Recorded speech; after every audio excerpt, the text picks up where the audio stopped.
இருந்துச்சோம். அந்த எறும்பு என்ன செஞ்சிச்சு, தண்ணி குடிக்க குளத்துக்கு போனிச்சோம்.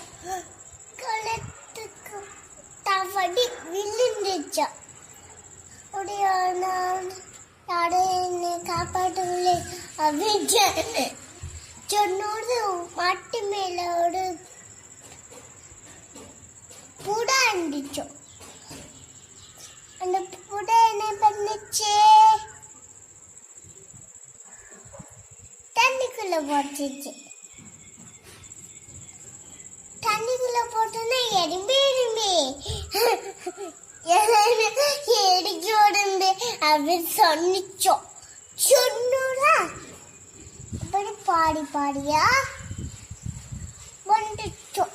அப்படி வேட்டைக்கார தண்ணிக்குள்ள நின்று